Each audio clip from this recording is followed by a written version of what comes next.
সবসময় ছিলেন, আছেন সেই প্রিয় নেতা আবুল কালাম আজাদ সহ সকল পর্যায়ে নেতৃবৃন্দ। প্রিয় ভাইরা, বাম দিকে একটি অনুষ্ঠান চলছে, মাইকের আওয়াজে হয়তো বা কিছুটা আমার বক্তব্য দুর্বল শোনা যেতে পারে। সবাই অধিকার চায়, সবাই তাদের দাবি সরকারের কাছে চাইবে, কিন্তু এমন দাবি চাওয়া উচিত নয় যে দাবিগুলো সমাজের, যে দাবিগুলো জনগণের মধ্যে অশান্তির সৃষ্টি হবে, যে দাবিগুলো মানুষের সেবার কাজে নিয়োজিত থাকবে, বিশৃঙ্খলার সৃষ্টি হবে না। এইসব দাবিগুলো নিয়ে অবশ্যই কথা বলার অধিকার 5 আগস্টের পর এই সরকার দিয়েছে। তাই বলে এমন কাজ আমরা করব না যে কাজে আমাদের আগামীর নির্বাচনকে 5টি বছর তার জীবন থেকে অতিবাহিত করেছে, এমন আন্দোলনে যাব না, এমন কথা আমরা বলবো না যে অতীতের হাসিনা সরকার বাংলাদেশে আমাদের নেতা তারেক রহমানকে একটি অসত্য মিথ্যা মামলায় আজকে সাজা দিয়ে দেশের বাইরে রেখেছে। আজকে নবীন দলের প্রত্যাশা ছিল 3 মাস অতিবাহিত হলো, 4 মাস অতিবাহিত হলো, এখনো আমাদের প্রিয় নেতা তারেক রহমান 16 বছর বাইরে থাকার পরে দেশে কেন আসতে পারল না? জনগণের সামনে প্রশ্ন জেগে উঠেছে।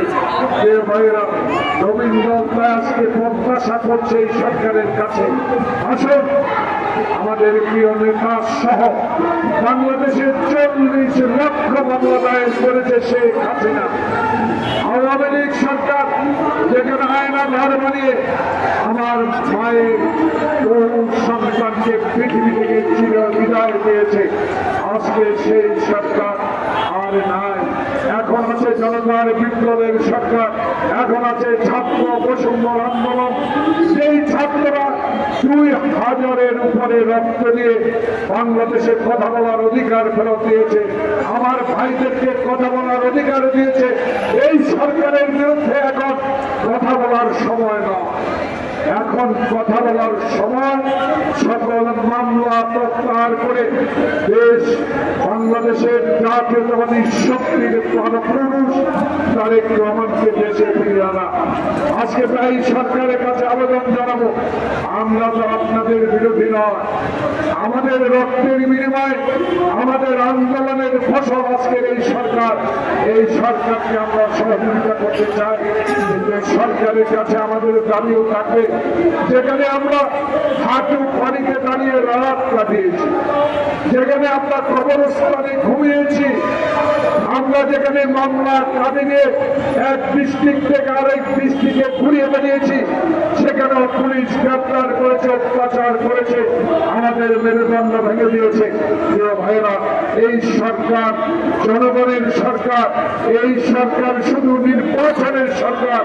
এই সরকার একটা নির্বাচনী ম্যাপ ঘোষণা করতে হবে, সেই নির্বাচনের মধ্যে দিয়ে জনগণের প্রত্যাশা পূরণ হবে, জনগণ নির্ভয়ে ভোট কেন্দ্রে গিয়ে তার মনোনীত প্রার্থীকে নির্বাচিত করতে পারবে, এমন একটি সরকারের প্রয়োজন এই মুহূর্তে। তাই এই সরকারের কাছে আমাদের দাবি থাকবে, আর দেরি নয়, দেরিমানি ষড়যন্ত্র আবার বেড়ে উঠবে, দেরি করা হলে আবার ষড়যন্ত্রকারীরা রাস্তায় নেমে পড়বে, দেরি করলে আবারও ভারত আবার ষড়যন্ত্রের রূপ ধারণ করে শেখ হাসিনাকে যেভাবে আশ্রয় দিয়েছে, সেখান থেকে আবার ষড়যন্ত্র শুরু হতে পারে। বাংলাদেশে যেন সত্যিকার গণতান্ত্রিক সরকার আর না আসতে পারে। তাই তত্ত্বাবধায়ক ইন্টেরিয়াম গভর্নমেন্ট, অন্তর্বর্তীকালীন সরকার, আমরা আপনাদেরকে সমর্থন জানাই। এই সমর্থনের অর্থ এই নয় বাংলাদেশে নির্বাচন বিলম্বিত হবে, আবারও সমস্যার সৃষ্টি হবে। তাই সংস্কার করুন, আমাদের আপত্তি নাই। এমন সংস্কার করবেন না যে সংস্কারের দেশে নির্বাচন দেরি হতে পারে, এমন সংস্কারের প্রয়োজন নাই যে সংস্কার জনপ্রতিনিধিরা করতে পারবে। তাই সরকারের প্রধান ডক্টর ইউনূস আপনি অনেক কষ্ট স্বীকার করে এই বয়সে বাংলাদেশের 16 কোটি মানুষের দায়িত্ব নিয়েছেন। সেই দায়িত্ব দিয়েছে ছাত্র জনতা, সেই দায়িত্ব অক্ষরে অক্ষরে আপনি পালন করে যাচ্ছেন। আপনার বিরুদ্ধে আমাদের কোনো অভিযোগ নয়, কিন্তু বাংলাদেশের মানুষ মেলা শুরু করেছে। 4 মাস হলো এখনো আওয়ামী লীগের প্রেতাত্মারা বিভিন্ন খানে বসে আছেন, তারাই ষড়যন্ত্র শুরু করেছে এই সরকারের বিরুদ্ধে। তাই যত সম্ভব যত তাড়াতাড়ি হয় বাংলাদেশ জাতীয়তাবাদের ভারপ্রাপ্ত চেয়ারম্যান তারেক রহমান বলেছে এমন একটি নির্বাচন হোক যেই নির্বাচনের মধ্যে দিয়ে জনগণ তার সত্যিকার প্রতিনিধি বাছাই করতে পারে।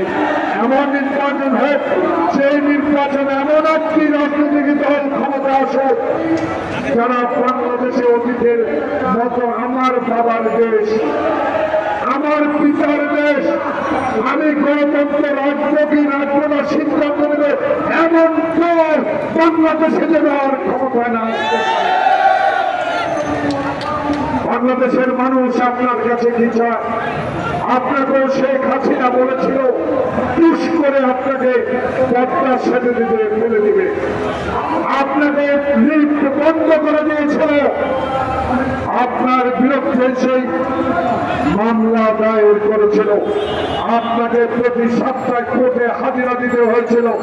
কি দুঃখের বিষয়, বাংলাদেশের গৌরব সেই ব্যক্তিটি আপনি অর্জন করেছেন, সেই ব্যক্তির বিরুদ্ধে বাংলাদেশে মামলা হয়, সেই ব্যক্তির বিরুদ্ধে পার্লামেন্টে অশ্লীল ভাষায় কথা বলা হয়।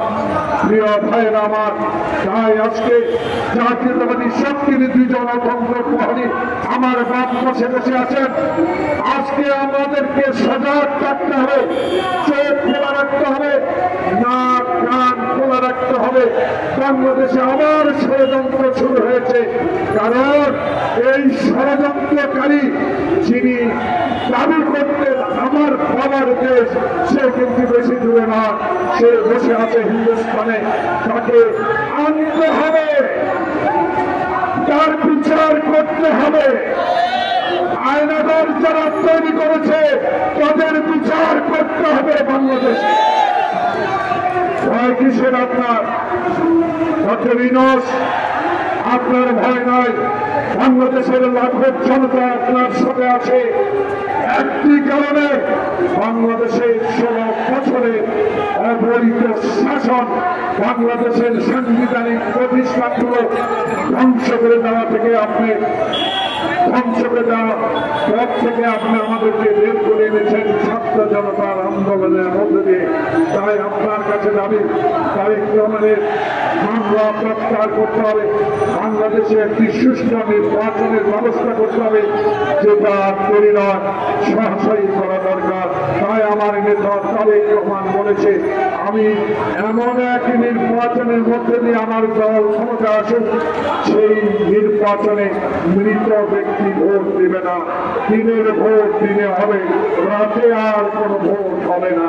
তাই আজকে আমাদের দাবি থাকবে, আমাদের জাতীয়তাবাদী শক্তির দাবি থাকবে, খালি পায়ে হাত প্যান্ট করে যুদ্ধ করে যে দেশ আমরা স্বাধীন করেছি সেই দেশের স্বাধীনতাকে আপনি অন্য দেশের হাতে তুলে দিতে চেয়েছেন। সেই ছাত্র জনতার আন্দোলনে আজকে আপনি পালিয়ে বেড়াচ্ছেন। যদি সৎসাহস থাকতো, আপনার যদি এত কর্মী থাকতো, আপনি যদি এদেশে ভালো কাজ করতেন, তাহলে আপনি পালিয়ে যেতেন না, আপনি বাংলাদেশেই থাকতেন। তাই আপনি পালিয়ে যাওয়া ব্যক্তির কথা কেউ কান দেবেন না।